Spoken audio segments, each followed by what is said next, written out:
Good morning.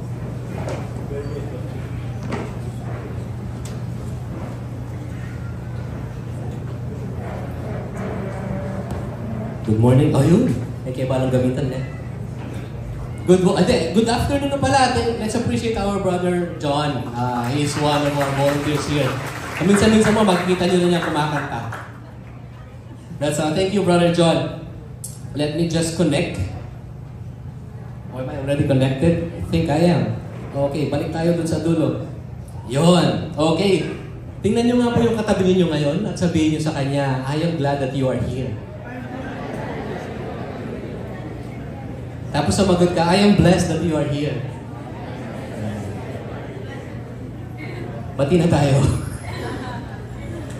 You know, I'm so happy this Sunday. Were you happy pagpasok nyo ngayong Sunday? I'm so happy. Alam niyo kung bakit? I feel I am a bit younger than previous Sunday. Kasi makita nyo yung mga sumalubong sa atin, parang biglang bumata yung church. Huh? Diba? Let's appreciate our Elevate and Big na sila po yung nag-usher ngayon sa atin. Well, no offense sa mga ating mga advanced in age, no? But we appreciate them also. So, iba lang talaga. Iba lang. So, we look forward for more of this ating Big. Kwento lang po ako ng konti. Alam niyo po nung kabataan ko, alam niyo po nung kabataan ko, masayang-masaya akong lumalabas. I play outside. Outside is para mas marami akong oras sa labas. Biking, running, laro ng taguan, takbo dito, takbo doon. Masyado po ako malikot ng bata ako.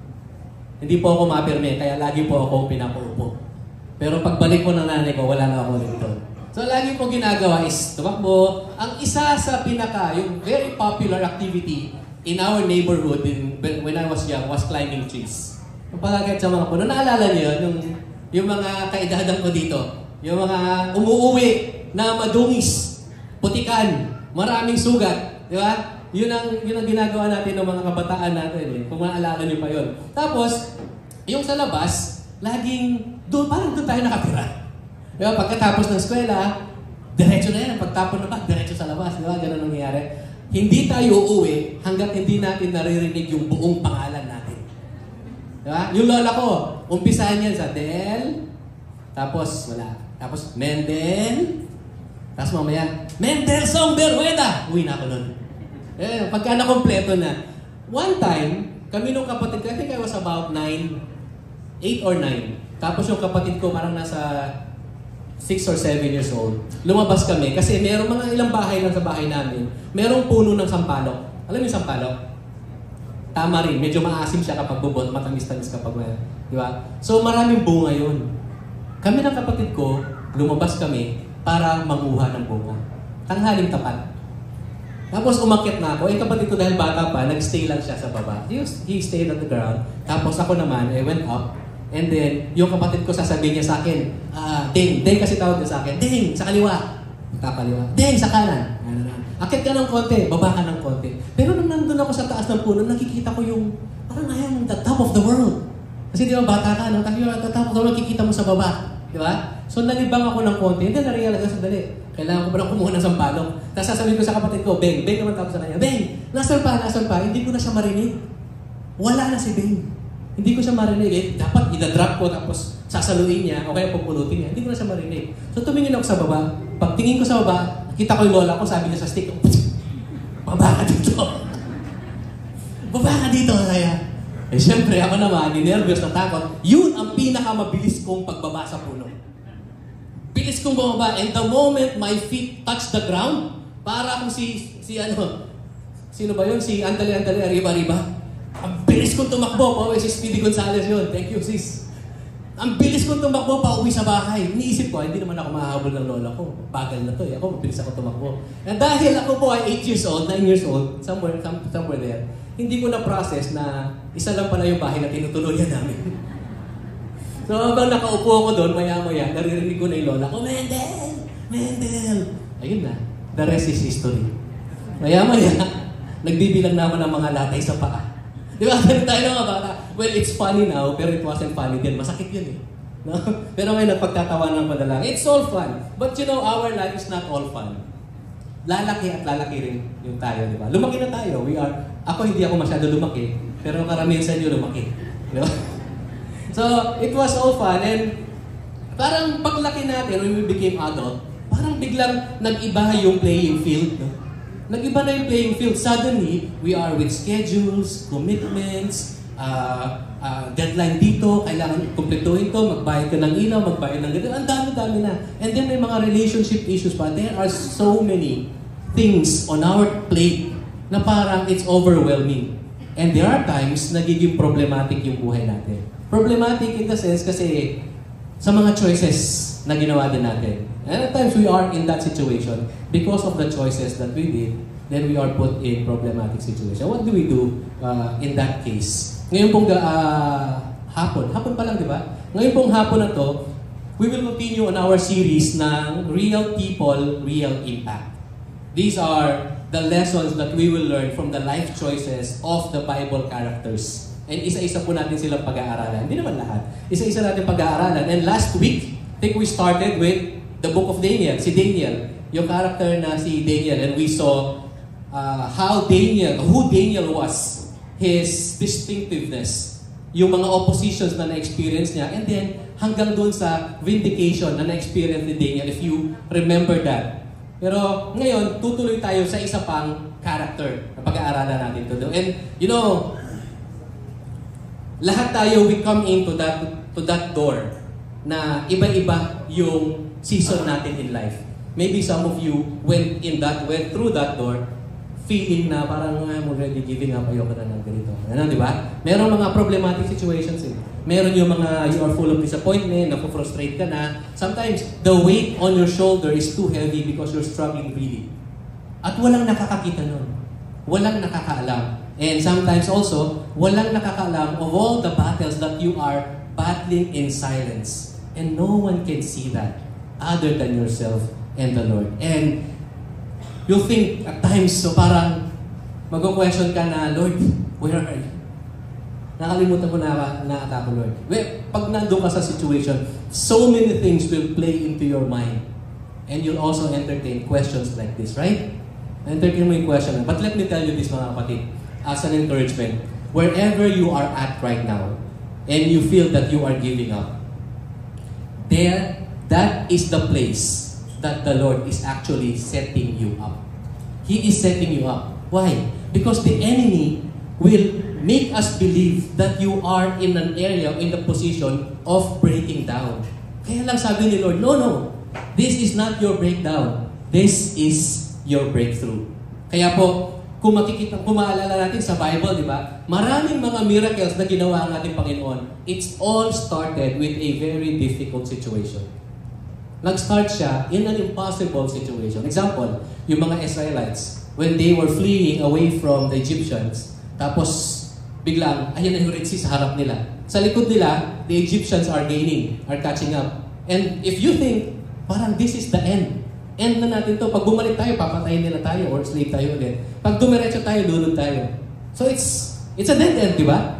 But what did the Lord do? Hinati-hita. And when we think it's the end, actually, the Lord will use that as a doorway for your freedom. Katulad na nangyari sa mga Israelites. Pangalawa, another example si Daniel, punento ni Atty. Chris last Sunday, nung tinapon siya sa lion's den, sa lion's pit. We'll think na parang iniisip ng mga satraps, that's the end of Daniel, but no. The Lord used that to vindicate Daniel, for Daniel's deliverance. Di ba? And lastly, Jesus Christ, nung napako siya sa krus, they all thought it's the defeat. What they don't know is it opens a doorway for our salvation. You see, yung mga problematic situations natin, ginagamit ni Lord John as a launching pad para tayo makapunta doon sa gusto niyang ma-experience natin yung breakthrough na pre-prepare niya sa buhay natin. Without breaking, there will be no breakthrough.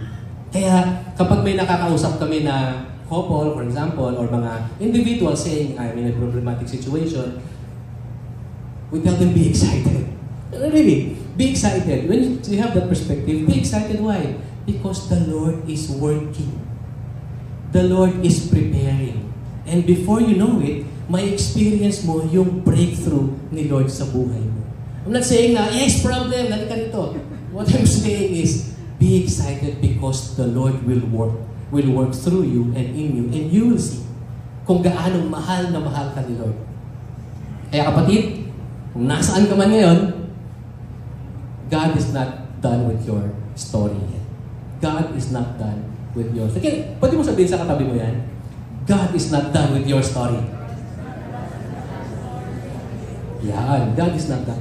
So, ready na po ba kayo? Are we ready to see kung ano yung prepare na message sa ating lahat today? Because today, He is turning our breakdown into our breakthrough. It's exciting, di ba? Nakaka-excite. Pero, before that, let's pray. Let's commit this time in prayer. Father in heaven, magandang araw po, Panginoon. Salamat sa pagkakataon na kami po ay makakarinig na naman ng inyong mensahe ngayong araw na to. Lord, we pray may you cleanse our hearts, purify our thoughts also, that we will able to understand your message today, apply it in our lives, and also share it. Lord, use me as your vessel, as your messenger, that whatever comes out of my mouth, Panginoon, yun lamang po ang message na gusto niyo mong marinig. Kayo lamang po ang makita nila, hindi po ako, Panginoon, but your message to all of us. May you bless our time together. I-bless niyo po yung tech namin. I-bless niyo rin po yung mga nakikinig. Naway maintindihan po namin ang inyong pag-ibig sa message na ibibigay niyo sa amin ngayong hapon to. Salamat, Panginoon. We love you. In your name, Jesus, we pray. Amen. So what's our message today? Our message today is the character Zacchaeus. Zacchaeus breakthrough. Can you say breakthrough? Breakthrough. Isa pa? Breakthrough. Mas malakas? Breakthrough. Iyon. Praise God. Breakthrough. Kailangan po natin ng breakthrough sa message po natin ngayong araw. I want for all of us to know who God is. Who is our Father. Our great provider that can break through sa buhay po natin, sa kahit na anong situation. And I pray that whatever situation you're at right now, that God will speak to you through this message. That God will pierce through your heart and maintindihan ninyo kung paano siya nag-work sa buhay natin, even in impossible and difficult situation. Example, sa buhay po ni David. Si David, sa book of Samuel, sabi diyan, David inquired of the Lord saying, "Shall I go against the Philistines? Will you give them into my hand?" And the Lord said to David, "Go up, for I will certainly give the Philistines in your hand." Context po, ito yung panahon na si David was crowned king of all Israel. And right after his coronation, itong Philistines, sworn enemy of the Israelites, they planned and they came to attack. Because, to their mind, kaka-crown niya lang as king. Let's crush him now para hindi siya lumakas. Tapusin na natin siya ngayon para hindi siya lumakas. Pero si David, ano ang ginawa niya? Did David assemble the army at umatak agad? No. What did David do? He inquired of the Lord. This is very crucial. We need to inquire of the Lord. Yan ang ginawa ni David. 2 questions ang tinanong niya. Sabi niya, Lord, pupunta ba ako doon? Shall I go against the Philistines? Shall I battle with them? Shall I go to war with them? And then second question, will you give them into my hand? Will you give me victory? Yun yung inquiry ni David. And amazingly, God answered with clarity, impressed to David na sinabi ni Lord, punta ka dun. Punta ka dun. And I will certainly give Philistines into your hand. You know, when we are faced with any situation, the encouragement is this: before we even make a plan, first, inquire of the Lord. How do you plan? Do you plan na ilalatag na lahat ng plano, tapos sasabihin na lang natin, Lord, ito yung plano ko, i-bless mo yan. Have you done that before? I've done that before, and it went down. Because sa planning stage pa lang, involved na dapat si Lord. Planning stage pa lang, involved na dapat si Lord. This is the experience of David. What happened next? At dahil sinabi ni Lord sa kanya, punta ka dun, so he went. He came to Baal Perazim and defeated them there. And he said, the Lord has broken through my enemies before me like the breaking through of waters. Therefore, he named that place Baal Perazim. Yung parang sinasabi niya, Kinalaban niya, pero hindi nag-antay si David nung sinabi ni Lord, I will give the Philistines to you. Hindi lang siya nag-antay, he did what he needed to do.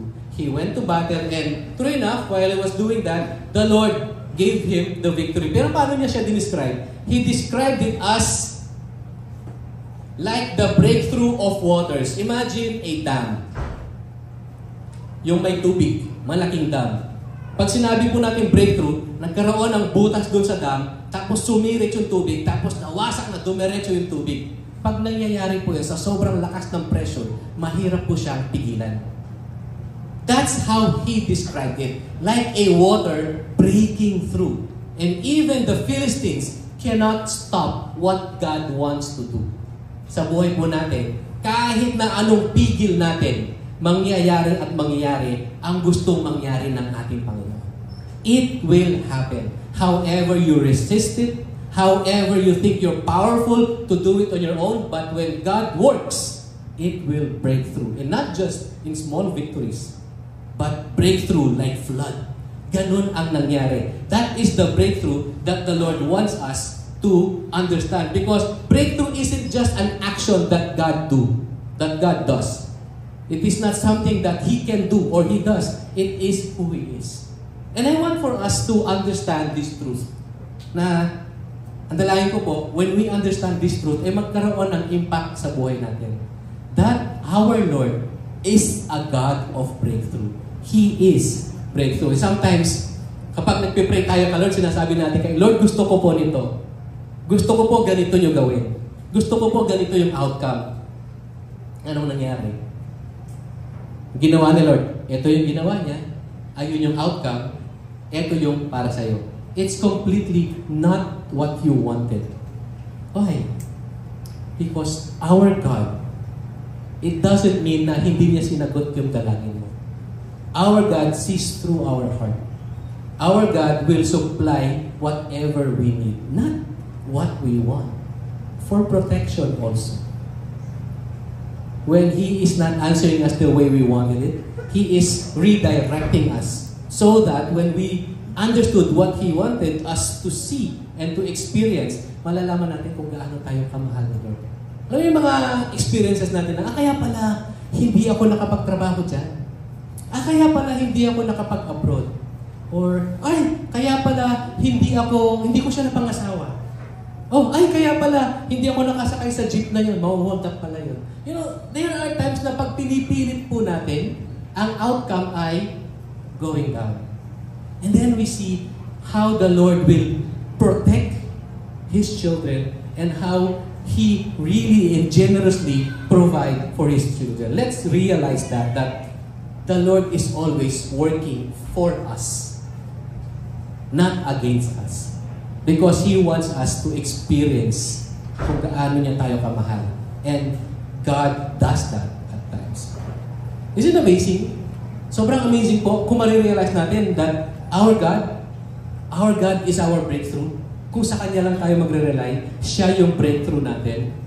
And learning that, this should create a new level of confidence in our faith. Because Jesus is indeed our breakthrough. God is indeed our breakthrough. Kaya kailangan po natin intindihin kung ano-ano yung mga prepare ni Lord sa atin. You know, sometimes, meron po tayong mga problems na parang ang hirap sa family. Pinipersecute ako ng magulang ko, ayaw ako papag-church ng magulang ko. May problema ako sa office, lahat sila hindi Christian, ako lang ang Christian. O kaya, yung asawa mo, iniwan ka. Tapos, o kaya yung asawang babae, ayaw nang alagaan yung mga bata. So many things, and it's overwhelming, you know? But listen to this. God is working with you. And it's just a matter of time for that miracle to happen. For that miracle to happen, and makikita po natin kung gaano ginawa lahat ni Lord para mas lalo nating makilala kung gaano kakamahal ng ating Panginoon. In times of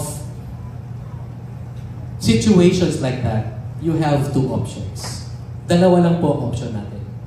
It's to break down or to have that breakthrough.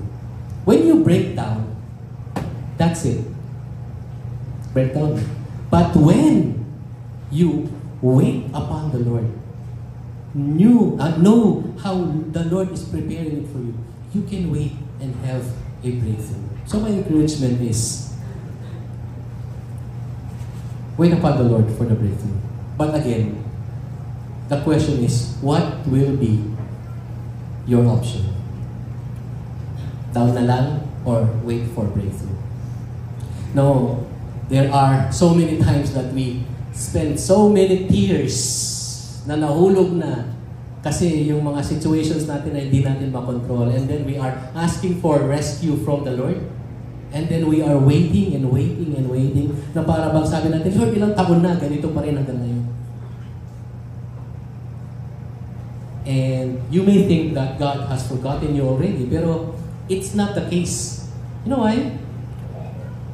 In my personal experience po namin ng family ko, there are times that the Lord will put us up to the edge. Amen? Up to the edge, to the point of breaking. Because in that situation, in that breaking, bago ka pa ma-break, the Lord is there, and you will truly experience that He has His hand extended, ready to pull you up. Because only in desperation that we will really experience real, genuine breakthrough. Hindi po natin ma-experience ang breakthrough in comfortable situations. We will only experience breakthrough in difficult situations, much more in impossible situations. Si Zacchaeus, he was in a situation, later we will see kung anong situation niya. Pero he also experienced breakthrough. Ano yung ginawa niya to experience breakthrough? Number one, he seeked Jesus. Pangalawa, he obeyed Jesus. And pangatlo, he surrendered to Jesus. And look at the letters. Yung first letter, SOS. Ano ibig sabihin ng SOS? Help. Help. When we are in difficult situations, we go to God. Ask help from the Lord. And surely, the Lord will answer. Luke 19 verse 1, Jesus, He entered Jericho and He was passing through. You remember kung ano yung city of Jericho? In the story of the Bible. You remember the time of Joshua when God told them, ikutan nyo to ng 7 beses and then sound the trumpet on the last na ikot and then it will crumble. And that happened, di ba? And then sabi ni Jericho, kung sino man magtatayo, Jericho ni Joshua, kung sino man magtatayo ulit ng city of Jericho, he is cursed, di ba? Sabi niya ganon. And, you know, Jesus could have gone to some other place. Pwede naman hindi siya dumaan dyan eh. Pero bakit siya dumaan dyan? Because He had a purpose. Meron siyang pupuntahan dyan. And the city of Jericho is like our fallen world right now. Na kahit sa dami ng advancement of technology, sa dami ng mga pag-aaral about psychology, on how to help people, on how to, kung paano ka magpakabuti at kung ano-ano pa. But still, we are living in a fallen world. Ginawa na nila yung technology for us to communicate kahit na malalayo tayo. Pero habang lumalapit tayo sa isa't isa, mas lalo tayong lumalayo because of that technology. We are living in a fallen world. And because the Lord loves us so much, He sent Jesus. Pinadala niya si Jesus para tayo ay ma-experience natin yung pagmamahal ng ating Panginoon through the life of Jesus Christ. And the ultimate sacrifice of God was the life of Jesus when He was nailed on the cross for our salvation. The story of Zacchaeus unfolds in Luke, in the book of Luke in chapter 19, in the city of Jericho. Sabi dyan, verse 2, and behold, there was a man called by the name of Zacchaeus, and he was a chief tax collector, and he was rich. In other translation, he was a chief, here it's chief tax gatherer. In other translation, he was a chief tax collector. So here, we are introduced kay Zacchaeus na isang tax gatherer o tax collector. You know, sa buhay ni Zacchaeus bilang tax collector, he was not liked by the people around him, especially the Jews. Bakit? Sino ba sila? Yung mga tax collector. The tax collectors were actually Jews. They were hired by the Romans para sila mag-collect ng tax sa mga kapwa nila Jews. Kaya lang ginagawa nila, binibigyan sila ng quota ng target ng mga Romans para mag-collect. Pero sila, they want to make their own money. So they collect more. So what happens, on top of the quota, above and beyond, they keep it for themselves. And speaking about tax, sino dito yung mga nagbabayad ng tax? Be honest. Oh, praise God, may mga taxpayers po tayo dito. Sino dito yung masayang magbayad ng tax? Ayun lang. Sino dito ang masayang kakilalang tax collector? Okay. Paunti na paunti. Sino dito ang gusto maging tax collector? O, di ba? Nagkagulatan ng tax. Pero, you know, collection from tax, back in the days, in collection of tax ngayon, it's not that much of a difference. May mga systems in place lang right now. And, understand this, Zacchaeus was not just a mere tax collector. He was the chief tax collector. And because sa Jews, they say tax collectors are sinners, and Zacchaeus is a chief tax collector, so they call him the chief sinner.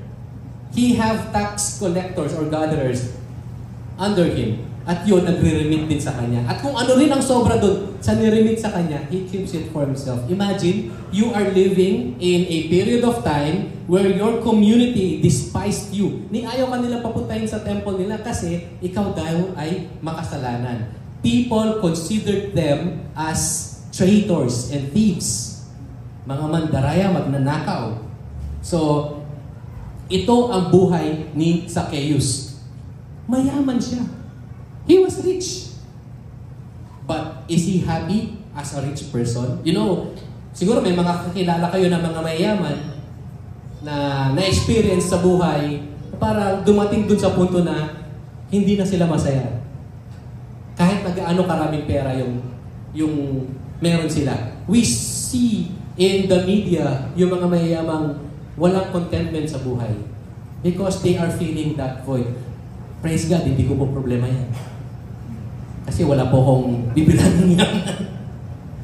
Pero in the life of Zacchaeus, it is as if he is in that situation. Na parang, I am despised by my people. They don't like me. I am rich but nobody comes to me. If there's someone who comes to me, they will come to me because of my money only. And what is the purpose of living? Ano yung purpose ko dito? You can have lots of money, of course. It's not wrong. You can have popularity. You can have material possessions. But the problem is, are you full? Or do you feel empty sa buhay mo? And when you are empty, sometimes gusto mong i-feel yung void na yun, you do desperate things. You do desperate things. Si Zacchaeus, what he did is, number one, he seek Jesus. Nag-seek sa kay Lord. Paano? Verse 3, and he was trying to see who Jesus was, and he was unable because of the crowd, for he was small in stature. This is the time na padating na si Jesus. Lalakad na. Nakapasok na ng Jericho. Kaya lang si Zacchaeus narinig niya, and he wants to know, who is this Jesus? Sino itong Jesus na to? Na para bagang he was interested, maybe because another tax collector, si Matthew, naging disipulo na ni Jesus. Or maybe the Pharisees doesn't like Jesus, but still, Jesus sits and dines with and having a meal with the tax collectors. Or maybe because Jesus has exercised, so nagpakita siya ng maraming miracles, o nagtuturo siya. So who is Jesus? So now, Zacchaeus wanted to see. Gusto niyang makita kung sino si Jesus. Pero may problema tayo. The problem was, there was a big crowd with Jesus Christ. Kasi maraming sumusunod kay Jesus Christ. And the other problem is, Zacchaeus was small in nature. He's short. Mali, no? Politically incorrect, no? Matatali tayo. He is vertically challenged. Yan, mas maayos na term. He is vertically challenged. Naalala ko, nung hindi pa ito yung ginagamit natin dito, meron dyan mas mataas ng konti. Pag nilalagay nila dito sa taas yan, pag magpipreach ako, ito na lang yung nakikita nyo sa akin. Because I am also vertically challenged. Look at this. He could not see Jesus because of the crowd. May mga tao sa harap niya. So parang, I want to see Jesus. I want to see Jesus. I want to see Jesus. Hindi makita kasi matatangkad yung mga nasa harapan niya. There is a crowd blocking his vision so he could not see Jesus. You know, sa life po natin, merong ding crowd na nagbablock sa atin to see who Jesus is. You know what that crowd is? Hindi man yung mga tao. That crowd is or are the distractions in our life. Distractions. Kung paano tayo nadidistract. Pwede siyang busy ka sa work. Work. Wala nang time kay Jesus. So you could not see. You are blocked to see who Jesus is. Or masyado kang maraming pera, nabablock din ang vision para wala ka ng time kay Jesus. Or wala kang pera, wala ka rin time kay Jesus. Saan tayo pupunta dyan? Sometimes, nagiging stumbling block din. Sad reality, other Christians who become stumbling block for us to see who Jesus is. These are crowds in our life. Pwedeng religious affiliations. Pwedeng, mabigat, pride. Pride can block us from seeing who Jesus is. O kaya yung lifestyle of pleasure and sin, that will block us also from seeing Jesus. Now, the question is, what is your crowd? What is your crowd? What is your crowd that's blocking you from seeing Jesus? Come to think of it, lahat tayo may kanya-kanya tayong crowd. Pero what do we do? Anong ginawa ni Zacchaeus? Verse 4, sabi dyan, he ran on ahead and climbed up into a sycamore tree in order to see him, for he was about to pass through that way. Remember, Zacchaeus was the chief tax collector, and he was so interested to see Jesus. Nung nakita niya, nung na-realize niya, hindi ako pwede dito, masyadong maraming crowd. Hindi ko makikita si Jesus, maliit ako eh. So, tiningnan niya yung kung saan pupunta si Jesus. Punta siya doon. Dadaan si Jesus doon. Merong sycamore tree. Tumakbo siya doon. He ran. And when he ran up to that tree, he climbed up. You know, in the stature of a government officer nung panahong yon, running is unbecoming. Nakakahiya siyang gawin. What more is, aakyat ka sa sycamore tree. Imagine mo, naka-robe ka lang, makulay na robe dahil mayaman ka, tapos aakyat ka sa sycamore tree. O ano mangyayari sa baba? Baka they can see more. They can see more, di ba? Huwag natin gagawin yun. Zacchaeus did something na hindi ginagawa ng mga tao in the past. And he did not care. It did not bother him for him to climb up the tree. For him to be embarrassed. For him na titingnan siya ng mga tao. Tila mo yung tax collector na yun, our chief sinner. Andun siya sa taas. Anong ginagawa niya doon? It did not bother him. Why? He wanted to seek Jesus boldly. And that is a bold move para kay Zacchaeus. Ano ba yung sycamore tree? Itsura ng sycamore tree. Parang ganito ang sycamore tree. Bakit siya relevant na ginagamit? Alam mo sa sycamore tree, kung mapapansin niyo po, maganda yung lilim niya, no, nakaspread. Marami mga tumatayo sa ilalim ng sycamore tree, kwenta-kwenta, mga ganun. At namumunga po yan. It's a symbol of strength, protection, and life. Kaya siya relevant na ginagamit niya. You know, merong mga sycamore tree that are still alive to this day. Hundreds of years old, or yung mga iba, they claim thousands of years old already. And they are still bearing fruit. Yung mga figs, they are bearing fruit. Hanggang ngayon. It's amazing. You know, I want to see that for myself. Ano ginawa ni Zacchaeus? He humbled himself. As a government officer, he humbled himself because he really wanted to see who Jesus was. He was seeking. Nagsisik talaga si Zacchaeus. He got rid of his pride. Kasi kung nandun pa rin yung pride, hindi niya gagawin yun. Sasabihin niya lang sa sarili niya government officer ako, di ba dapat gagawin yan? But no. He got rid of his pride and ginawa niya ang embarrassing because he wanted to see who God is. And he wanted to experience breakthrough from the Lord. Sabi sa Jeremiah 29:13, you will seek me and find me when you search me with all your heart. Not a piece of your heart, half of your heart, with all of your heart. It's amazing, no? It isn't wonderful that the Lord is telling us, hanapin mo ako with all your heart at makikita mo ako. You know why? In reality, our Lord is already seeking and pursuing us. Bago pa man natin isip at i-pursue si Lord, hinanap at pinursuit na niya na tayo. Prepare niya na yun. Pinaplant niya na yung desire sa atin. So before we seek Him, He's already waiting for us. Kapatid, inaantay ka ni Lord. Pero hindi ka pa naman niya kukunin. Inaantay ka lang ni Lord. Go to Him. Open your heart to the Lord. And this is of God's promise, an amazing promise, that when we seek the Lord, we will find Him. And all along, Zacchaeus thought he is seeking Jesus, but actually, Jesus is already waiting for him. Kaya siya doon dumaan. The crowd with Jesus, some of them, if not all of them, they came to see Jesus. But Zacchaeus, he came to seek Jesus. Ano yung ibig sabihin ng seek? Hindi yung bago mag-7. Seek. He wanted to know Jesus more. He wanted to get to know Jesus more, to acknowledge Him, to have a relationship with Him, to know who Jesus really was. Kasi if you just want to see Jesus, nakita mo siya, ay, okay. But Zacchaeus, no. He did something crucial to make sure that Jesus will see him also. Pumunta siya doon para makita niya si Jesus. And later on, nakita niya si Jesus. He wants to know, he wants to experience, he wants Jesus to be involved in his life and to have a relationship with Him.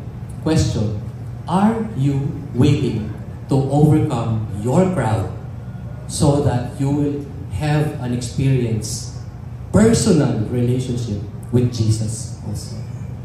Are you willing to go beyond your crowd so you can seek and know Jesus more and more?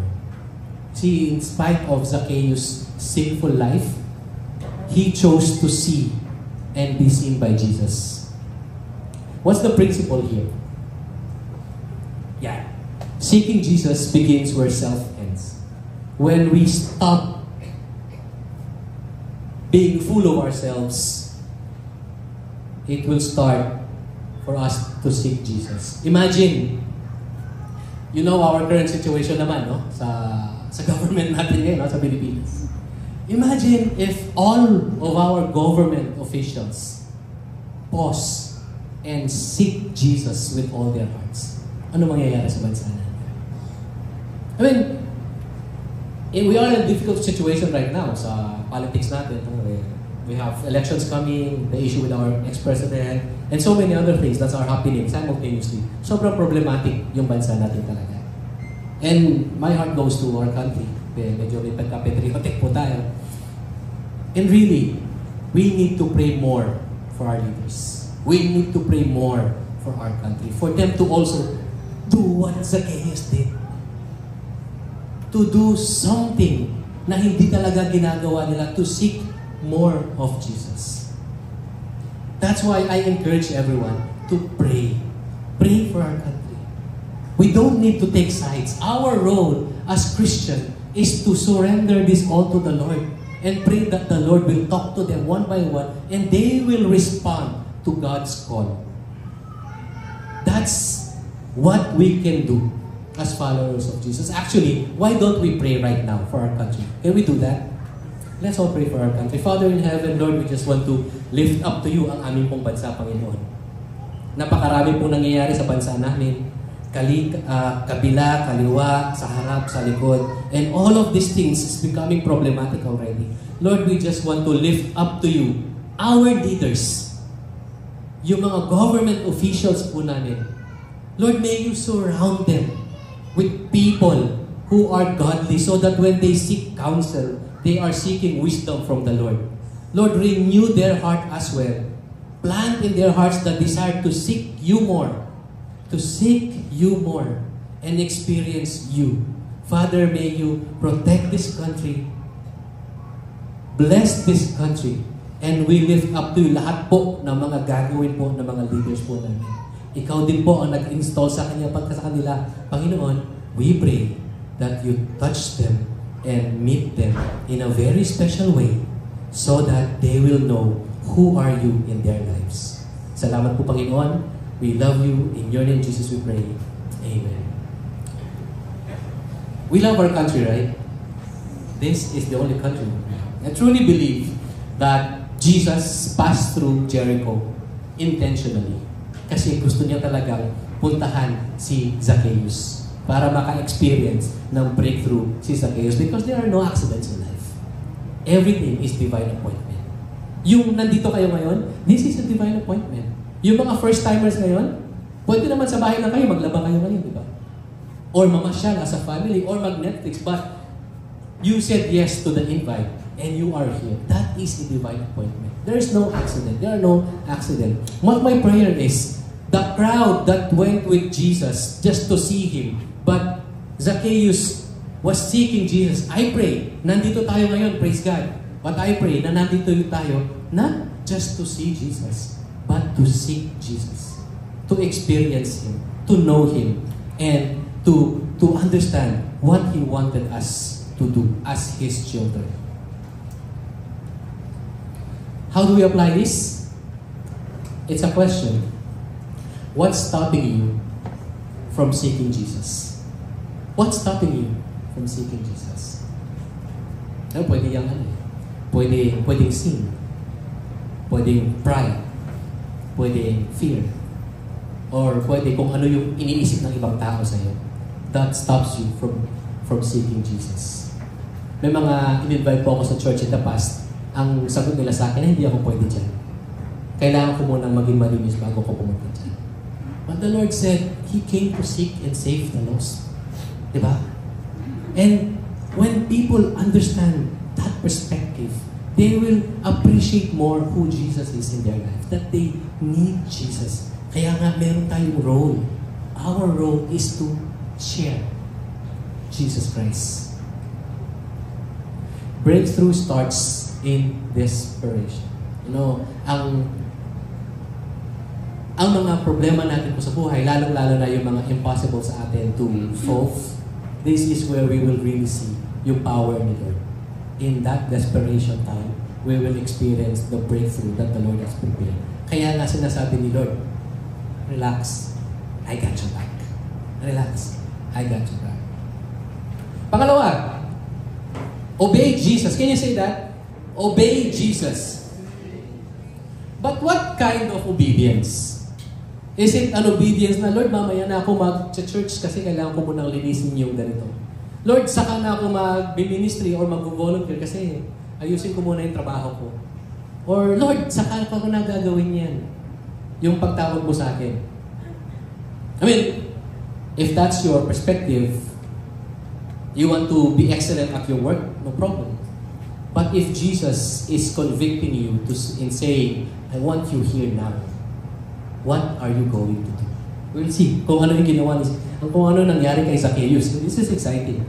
Sabi niya, when Jesus came to the place, He looked up and said to him, Zacchaeus, hurry and come down, for today I must stay at your house.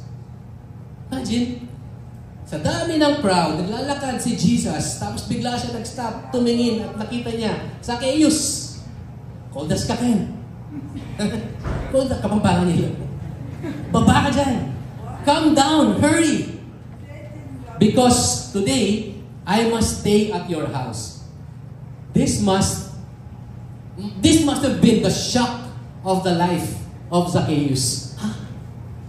Kilala ako ni Jesus. Hindi pa ako namimit ni Jesus. Hindi ko pa siya nakakausap. Pero kilala niya ako, tinawag niya ako sa pangalan ko. How does that feel? Jesus will call you by your name. Isaiah 43:1 says, You are mine. I call you by your name. Kilala ka ni Lord sa pangalan mo. Kilalang kilala ka ni Lord. God says, You are mine. Sa kanya tayo. So, Zacchaeus, nung narinig niya yung pangalan niya, shock. Kilala ako nitong tao to. Kaya ano ginawa niya? Kasi tinatawag sa ni Jesus.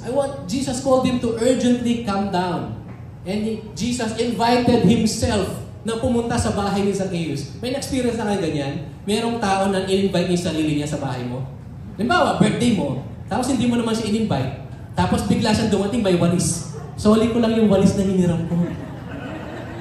Di ba? Pero wala namang hiniram. Soli ko lang yung walis. Ay, may birthday pala, pwede ba akong join na dyan? Ang tawag doon? Di ba may tawag doon? Gate crusher ba? Oh, pwede gate crusher, no? Yung iba namang term, kapanmuks. Pero we don't call them that. What we're saying here is different. Iba yung perspective ni Jesus. Jesus wanted to have a relationship with Zacchaeus. Gusto niyang pumunta sa bahay ni Zacchaeus para niya makasama si Zacchaeus. Because he wanted Zacchaeus to experience yung pagmamahal ni Jesus sa kanya. Kaya kapag kumakatok si Jesus sa'yo, kumatok si Jesus sa bahay mo ngayon, papapasukin mo ba siya? Pag kumatok si Jesus sa heart mo, will you open your heart and will say, come into my heart now? You know the name Zacchaeus? In Hebrew, ang ibig sabihin ay righteous one, not guilty. But amazingly, yung buhay ni Zacchaeus does not reconcile with his name. Because he was a tax collector. Nandadaya siya. Di ba?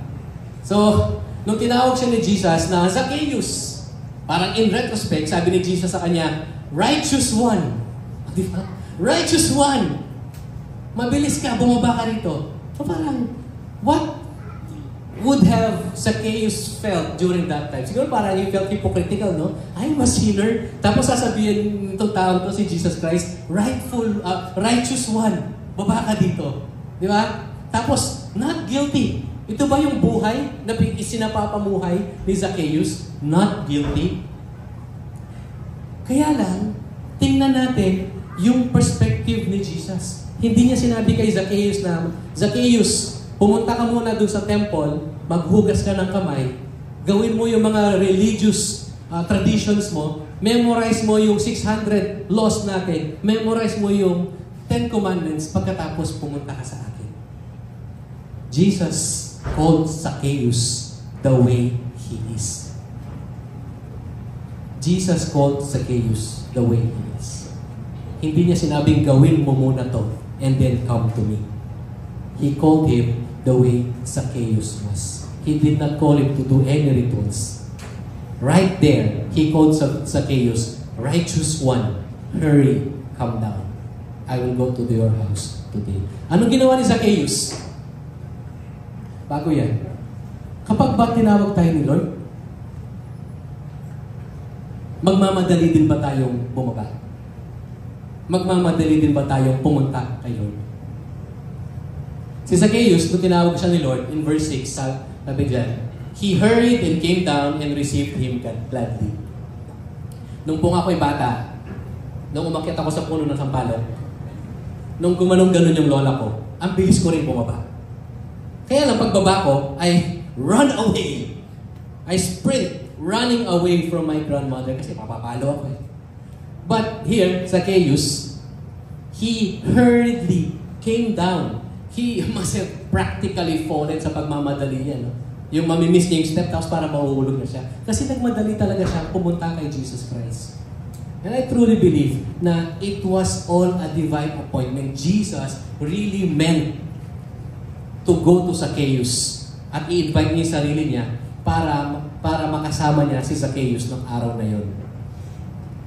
And he was actually saying, Zacchaeus, I'm inviting myself to your house. I am inviting myself to your heart. And I want you to be a part of your life. You know, Jesus is telling you the same. Jesus is telling us the same. If you close your eyes right now, sige lang. Close your eyes right now. And imagine Jesus is saying, I want to go in your house right now. I want to go in your heart right now. Imagine mo yun. Jesus is telling you, say your name, and then Jesus is saying, I want to go in your heart right now. This is what Jesus wants you to experience. Him in your heart. Pwede na po yung buksan yung mga mata niyo. Tingnan niyo na rin po yung mga bag niyo kung nandyan pa. Wala pong nangyayari ganyan dito. He received him gladly. Meaning, he received him joyfully. Hindi lang siya basta-basta bumaba at pumunta, Lord, ano po yun? Hindi niya ginawa yun. He went there and he was joyful. Pure of energy. This is Jesus. Pupunta siya sa bahay ko. This is Jesus. Alam niyo ginawa ni Zacchaeus? He obeyed immediately. He obeyed immediately. Tayong mga magulang, yung mga magulang dito, kapag may inutos tayo sa ating mga anak, gusto natin one command obedience, di ba?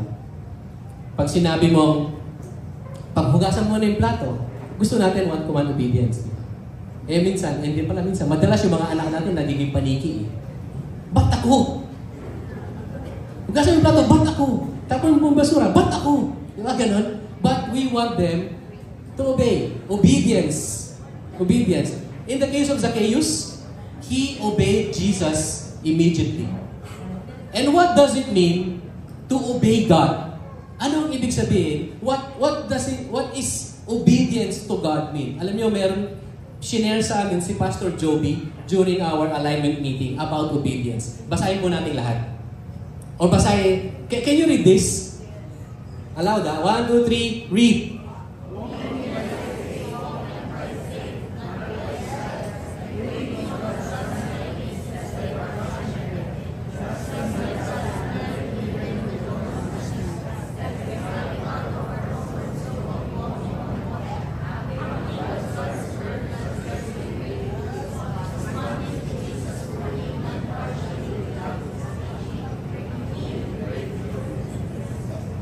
That's what obedience to God is. Following Jesus without hesitation. Not with, Jesus, I need to accomplish this first and then I will obey. Instant obedience. Verse 7, and when they saw it, they, the crowd, they all began grumbling, saying, He has gone to be the guest of a man who is a sinner.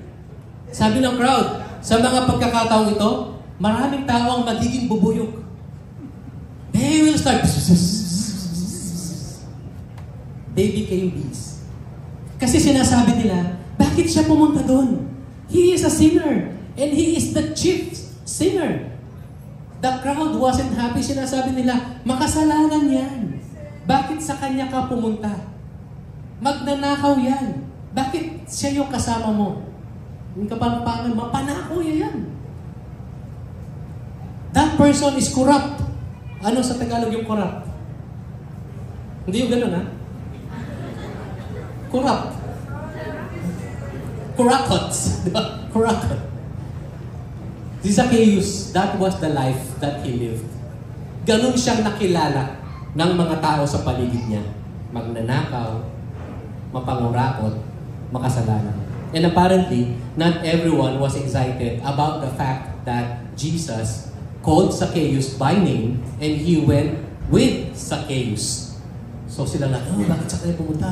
Makasalanan yan. Di ba mayroon mga ganun tao? Bakit sa kanya pumunta? Makasalanan. Alam niyo, kapag when we ask people, including myself, when we are asked to list down the people that you know na mga makasalanan who need Jesus in their lives, marami tayong masusulat, di ba?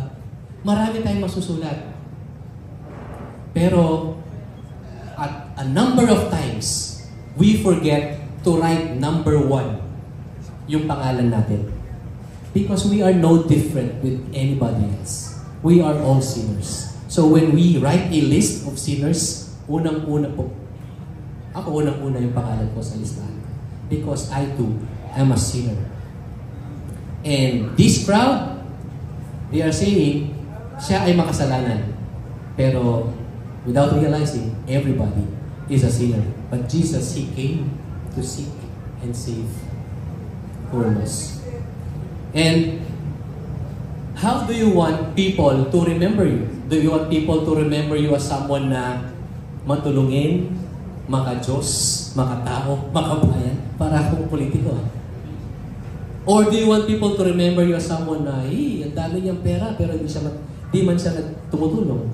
O kaya, mahirap siya kasi tamad siya. Or do you want people to remember you as someone na this person is follower of God? You know, right or wrong, people will always have an opinion on something. And this opinion is now boldly sinasabi. Especially with our social media. Ang daming opinion ng mga tao. And at times, these opinion, they create a basic idea of who you are. And with that, becomes your reputation. Diba? Nagiging reputation natin yun. And when that becomes, we thought na reputation natin siya, magmamarinig tayo, at yung mga bulong-bulong na yan, naisip natin, ganito ba talaga ako? My friend, that is the lie of the enemy. Let's not seek approval from people. What's important is who we are in the eyes of God. And kung tayo, sa mata ng Diyos, is someone that is Christ-like, our life will also be evident that truly we are a follower of Jesus Christ. In the life of Zacchaeus, hindi yun ang nangyayari. Lahat sila are saying, no. Hindi yun. But Jesus was seeing Zacchaeus on a different perspective. Not on the facade, not on the physical aspect, but he was seeing on a different perspective. 1 Samuel 16:7 says, the Lord does not look at the things people look at. People look at the outward appearance, but let's read all of it. Let's read all. The Lord looks at the heart. The Lord looks at the heart. People may criticize you. People may have their own idea about you. But what really matters is, who are you in the eyes of God? Who are you? What does God think about you? The people may see us in the light of the present, but Jesus sees us in the light of His presence. So let's not allow the present block us from seeing us in the presence of God, in the presence of Jesus Christ. Because when a man truly comes to Christ, there is a heart change. May transformation. Anong principle natin dyan? Jesus looks beyond what you are and sees you from what you can become. If only all of us will look at every person the way God, the way Jesus looks at every person, we can see them of who they will become in God, not of who they are right now. Sa palagay nyo, will it be good or it will bring problems for everybody? I think, and I suggest, if we have the eyes and the perspective of Jesus Christ, let us look at people on who they will become in Christ Jesus. You know, thank God that Jesus did not give in to the criticisms of others, but He just kept on doing what is right. Problema when we see ourselves the way in the eyes of other people, we fall into a breaking down moment. So my encouragement to everyone is, let's continue to obey Jesus Christ. Let us continue to hear, listen to the voice of Jesus Christ through His Word and through the Holy Spirit. He doesn't want us to clean up our life first. When He calls us, we act immediately. Right there. Act immediately. When God convicts you, be obedient. Can you say that? Act immediately. Obey instantly. Before I continue with point number 3, I'd like to call a brother who experienced how the Lord truly is the God of breakthrough. And he will share his experience sa life niya. Let me call Brother Alan Damaso to share his testimony.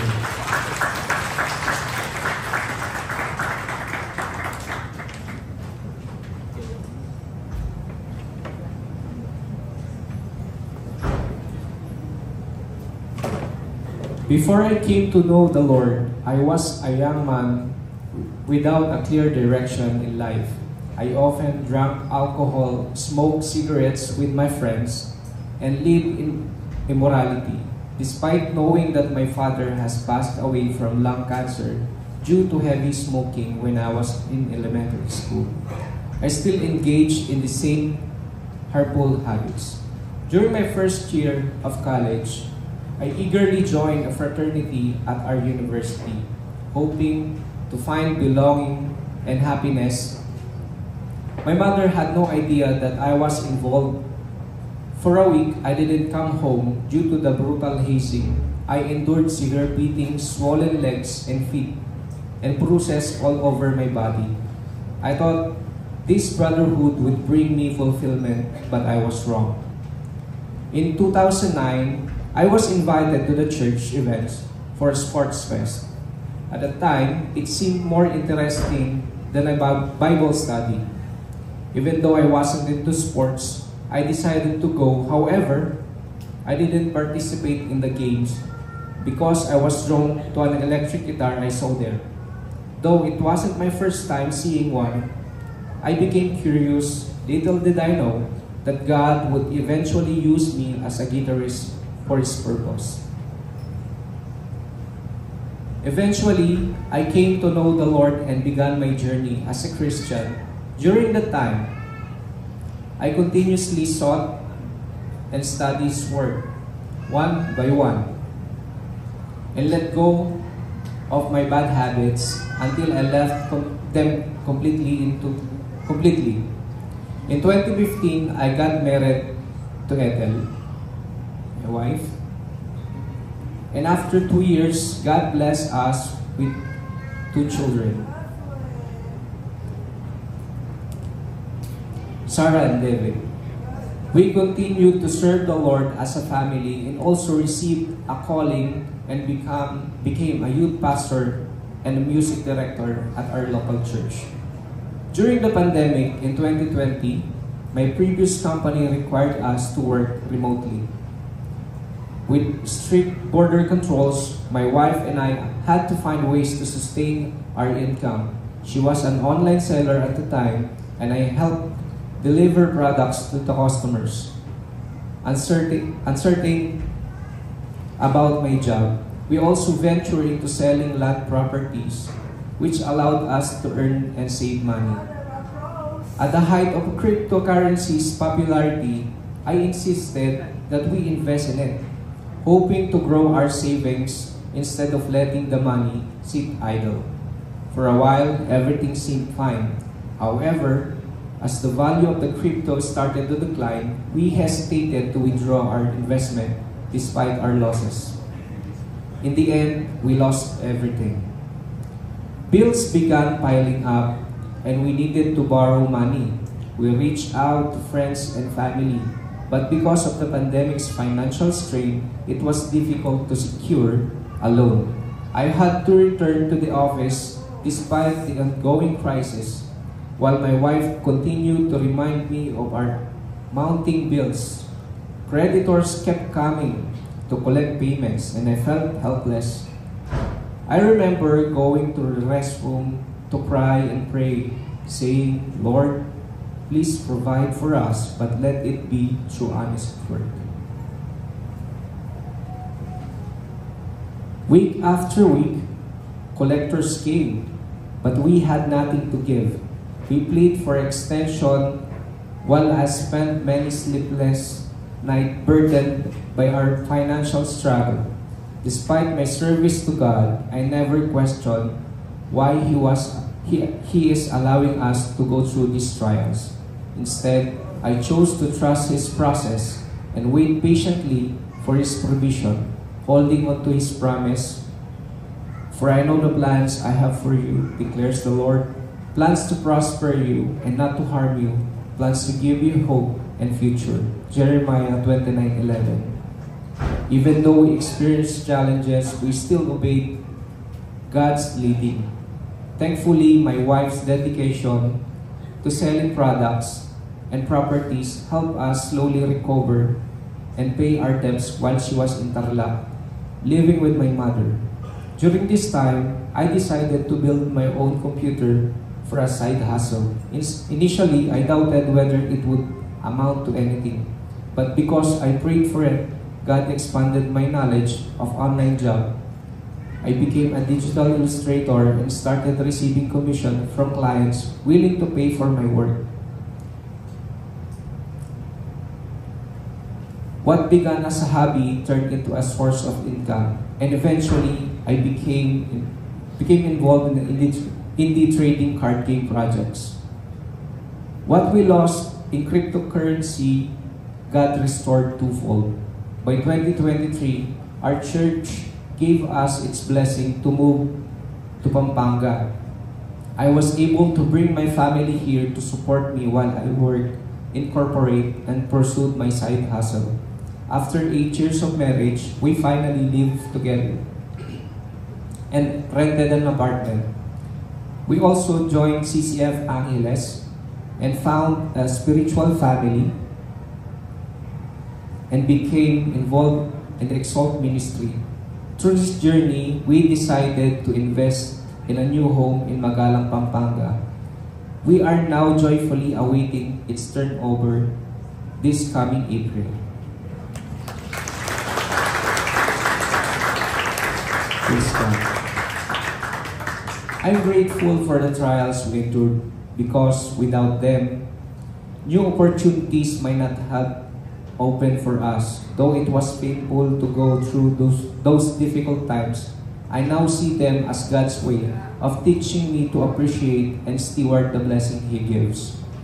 Without Jesus, I might still be lost chasing temporary pleasures that lead to emptiness. I could have remained trapped in my life of vices, debts, and uncertainty, struggling without hope. But because of Christ, I found purpose, direction, and a life filled with blessing, beyond what I could have imagined. Keep on praying to God, for He hears our cries. God will answer a sincere heart that seek Him fully. Just keep praying and obeying so that our plans will align with God's will. I'm Alan Damaso. To God all be the glory, honor, and praise. Praise God. Thank you, Bro Alan. Alam mo, nandito yung asawa niya. Pwede po natin tawagin si Sarah at si David. So we can pray for them.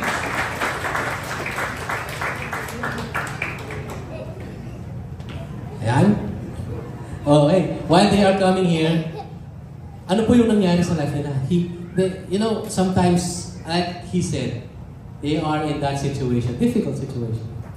But they remain steadfast, trusting God, obeying the Lord, trusting the process, and they prayed for provision, but this provision from honesty only. They did not compromise. And because of that, the Lord experienced them the breakthrough. And they are now sharing the message of their life so that they can also bless us through how the Lord worked in their lives. Nandito rin po ang kanyang discipler. Maniwala po kayo sa hindi, ang discipler niya, si Ron. Ron, can you join? Ito po yung discipler niya. Pagpasensya na po natin. Can we extend our right hand and let's pray for these people right now? Father in heaven, Lord, salamat po sa buhay ni Alan, ni Ethel, ni Sarah, ni David, sa family po nila.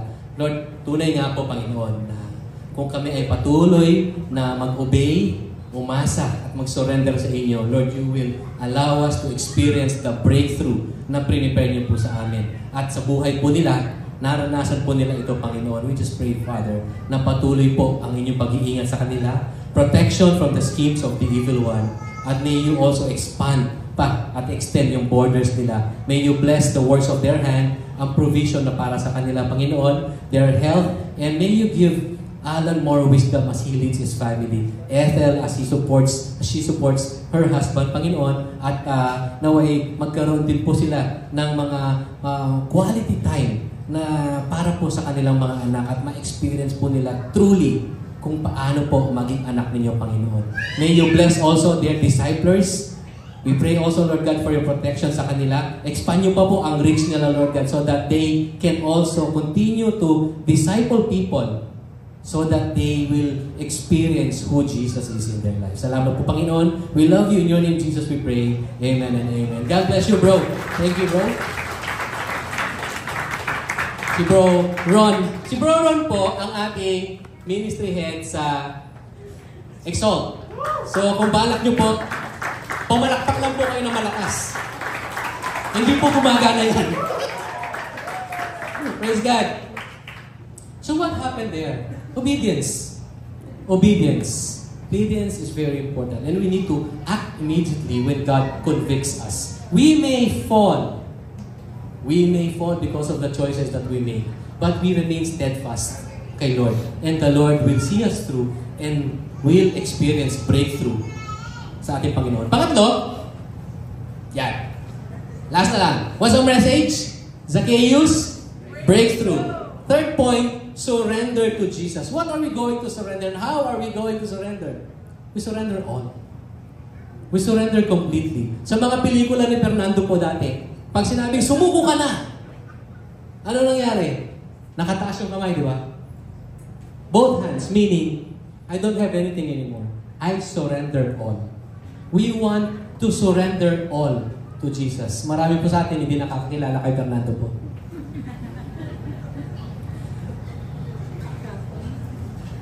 When we surrender everything to God, meaning we don't have control of anything, we are surrendering to the Lord, including our rights. We are handing it over to God. Lord, I give it all. And in the life of Zacchaeus, we can see that he seeked Jesus, he obeyed Jesus. And in the next slide, you will see that he surrendered to Jesus. And I don't know kung ano yung pinag-usapan ni Zacchaeus tsaka ni Jesus. Kasi wala naman sa Bible. Hindi sinabi kung ano pinag-usapan nila. Pinagalitan ba siya ni Jesus Christ? I don't know. Sinabi lang ba ni Jesus Christ sa kanya, I want to have an experience with you? I don't know. Hindi ko po alam. Siguro magandang tanungin si Zacchaeus pag nakita na tayo sa heaven. Diba? Pwede mo na sa... Baka mayroon magsabi, paano kung hindi sa heaven si Zacchaeus pumunta, diba? Sagutin mo na lang ng kapatid. Tanong mo na. Ikaw na lang magtanong ka mo.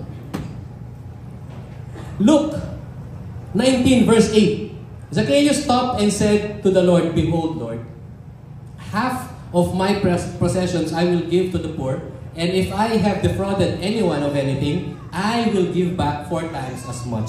Notice the first thing that we need to notice here is that Zacchaeus was a tax collector. He was a thief, makasalanan po siya. Pero anong ginawa niya? Nung nakausap niya na si Lord, ang sabi niya kay Jesus, Lord. He called Jesus Lord. He was declaring Jesus as Lord. And he was declaring his faith and his submission to the divine authority of Jesus Christ. Na siya ang kanyang ruler ng buhay niya, master niya, at savior niya. There are times we miss that. We just acknowledge, we just have a knowledge of who Jesus is, but we don't acknowledge who He is in our lives. More than the knowledge, we need to acknowledge that Jesus is our Master, Savior, and Lord. And out of His own heart, out of His own heart, sinabi niya, Lord, ibibigay ko kalahati ng mga pag-aari ko, 50% of my possessions to the poor. Naalala niyo yung isang mayaman din na businessman? Lumapit kay Lord. Sabi niya, I want to follow you. What can I do? Sabi ni Lord sa kanya, sell all your properties and then give it to the poor. Di ba? Ano nangyari? Umalis siyang malungkot. But Zacchaeus, in his own heart, in his conviction, in his own mind, sinabi niya, ito ang gagawin ko. And more than that, sinabi niya rin na, kung meron man, actually, this should be sins, no? But sabi dito, if I have defrauded anyone, kung meron man akong mga ginawa na hindi mabuti, anything, ibabalik ko sa kanya ng 4 times as much. You need to understand, the Jewish law is, kapag ikaw ay nagnakaw, ikaw ay hahatulan ng, ibabalik mo kung magkano yung value ng ninakaw mo. plus 20%. Example, nagnakaw ka ng sasakyan. Ang value ng sasakyan is 1 million. Ninakaw mo, tapos wala na, dinispose mo na, tapos nahuli ka. Tapos ngayon, ang hatol sa'yo, ibalik mo yung value ng sasakyan. 1 million. So, mabayad ka ng 1 million. On top of that, dagdag ka ng 20%. So, 1.2 million. But in the case of Zacchaeus, sabi niya, I will give 400%. 400%. Yan ang ibibigay ni Zacchaeus. You know why? Because true repentance leads to restitution. Kung nag-repent talaga, merong evidence of that. And in the case of Zacchaeus, dahil pera-pera ang issue, merong restitution. Ibig sabihin, ibabalik niya kung ano yung kinuha, kung ano yung ninakaw. Ibabalik doon sa owner. Plus, yung prinamis niya na 40%. His heart is to make right with all the people na ginawa niya ng hindi maganda.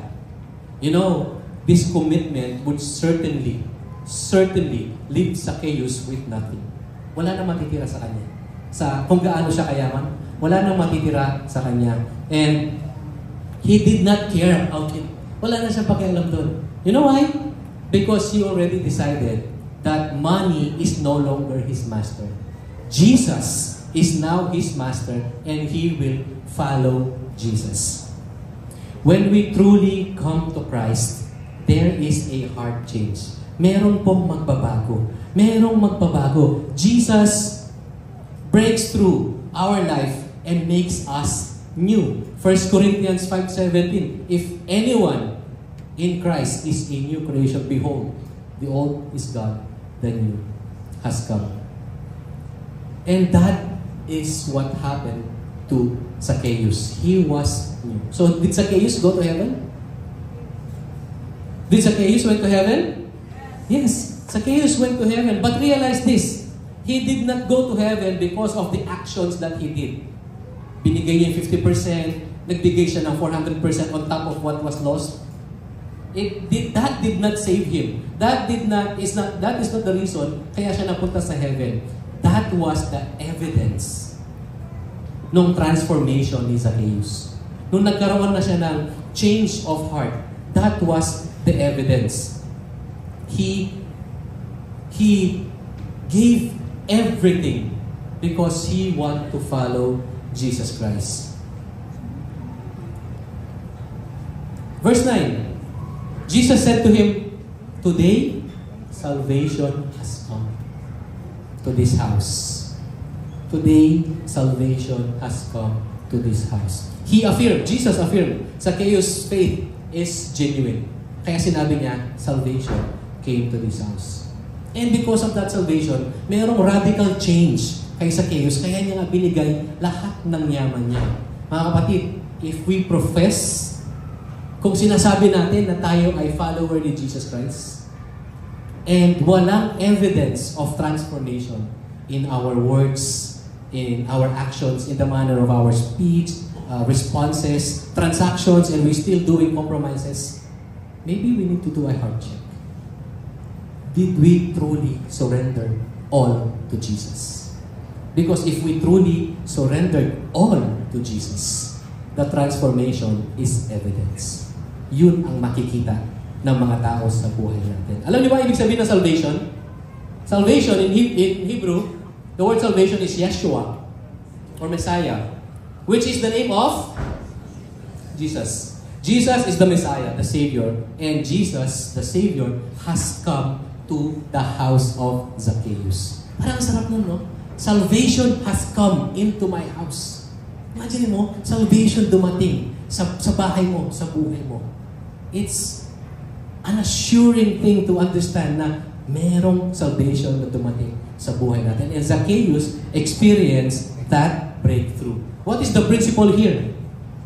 Jesus living in us, living in you, brings a consistent surrender. Consistent surrender. Mga kaibigan, mga kapatid, there is a need for good, honest, saved Christian tax collectors. There is a need for a good, honest, saved Christian government officers. There is a need for good, honest, safe, Christian, businessmen, professionals, homemakers, students, even senior citizens, and everyone in our Jericho world today. This is what we really need right now. We don't know what happened to Zacchaeus after that. We never heard of him after this chapter. And I don't know what Zacchaeus did after this. Hindi ko alam.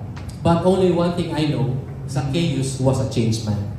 He was a transformed man. In application, another question.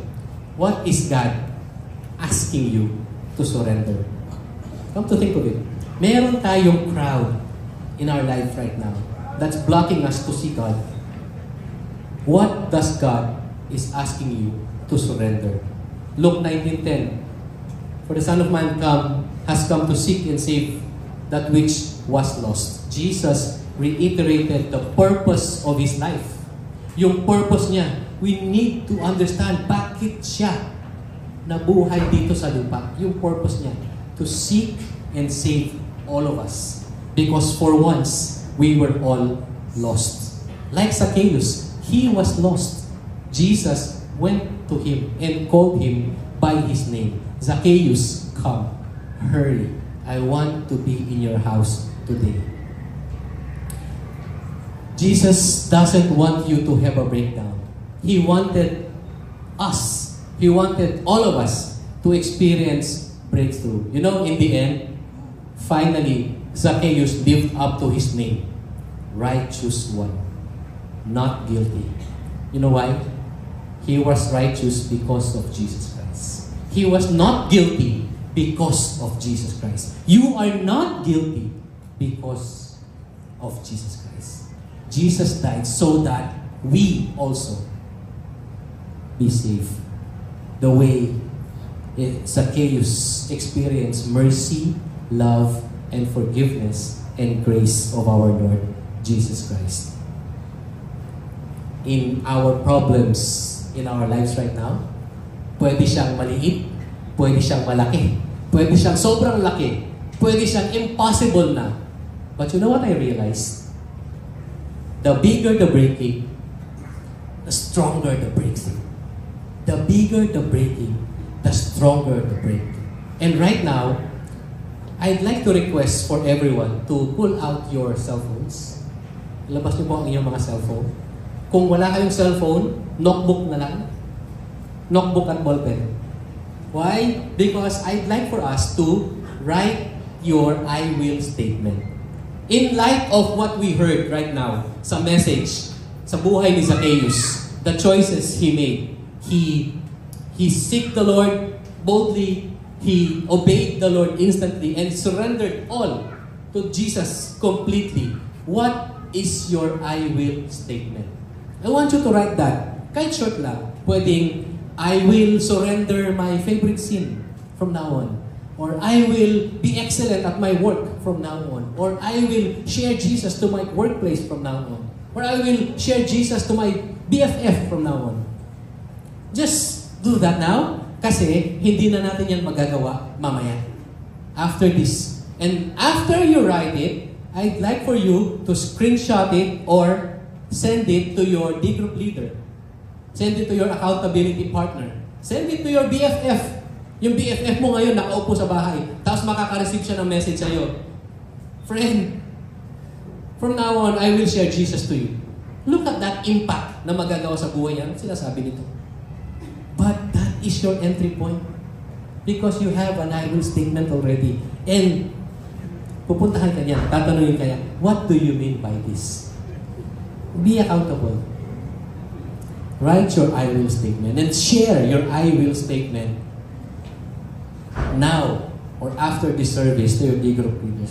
You know why? Because today is your breakthrough. Can you say this? Today is your breakthrough. Or you say, today is my breakthrough. 1, 2, 3. Today is my breakthrough. Again, today is my breakthrough. And breakthrough comes when we rely fully on God. Not with our own strength, not with our own wisdom, not with our own experience, but we rely truly on God. Like what Zacchaeus did. He sought Jesus boldly. He obeyed Jesus instantly. And he surrendered to Jesus completely.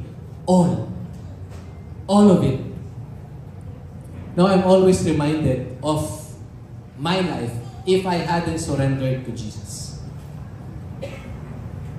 I'd like to also for you to remember your life if you did not surrender to Jesus. And all of us, not just Brother Alan, we all experience breaking.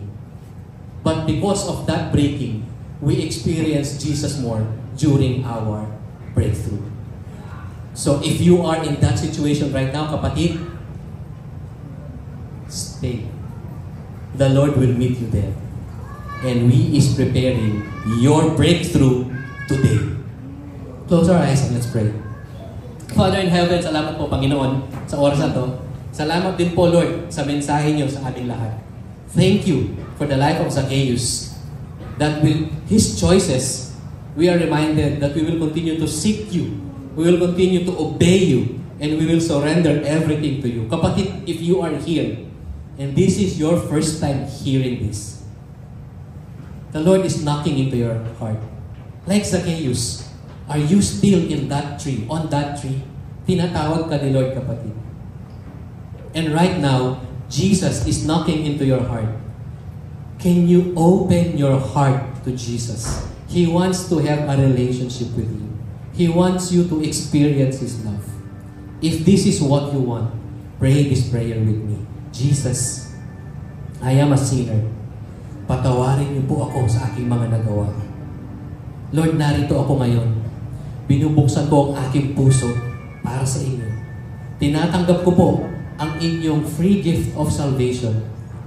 And Lord, lahat po ng mga nagawa ko, salamat ng dahil sa inyo, bayad na po ito. Lord, heto ako ngayon, gamitin niyo po ako as your child, as your salt and light, wherever I am. Use me, Father. Use me. Salamat po, Panginoon, nang dahil sa inyo, nakatanggap po ako ng kaligtasan. At ako po ay nakapasok na sa inyong pamilya. If you pray that prayer, my friend, welcome to the family of Jesus Christ. Father, thank you for today. Salamat po sa inyong pag-ibig, sa inyong pagmamahal, sa inyong grasya. Naway kami pong lahat ay maka-experience ng breakthrough sa buhay namin because that breakthrough will come from you only. Thank you, Lord. We love you. In your name, Jesus, we pray. Amen and amen. Let's all stand and worship the Lord. Sing this song as a response to the message.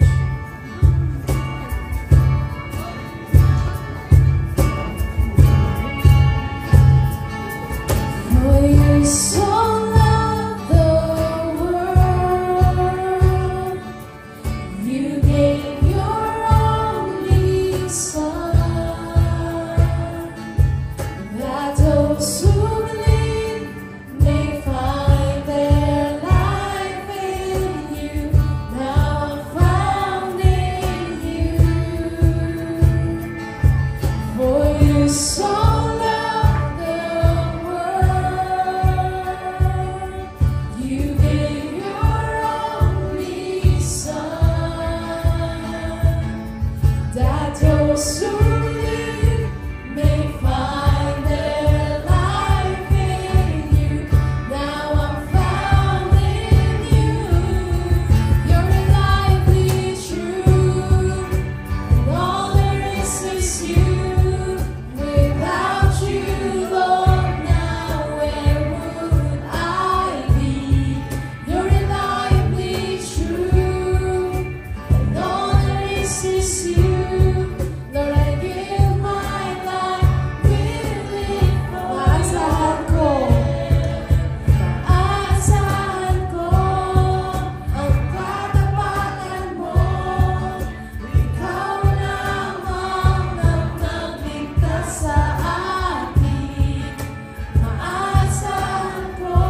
for worshiping with us. See you next Sunday. For your love and tithes offering, you may drop them on the boxes situated on the entrance and exit of this hall.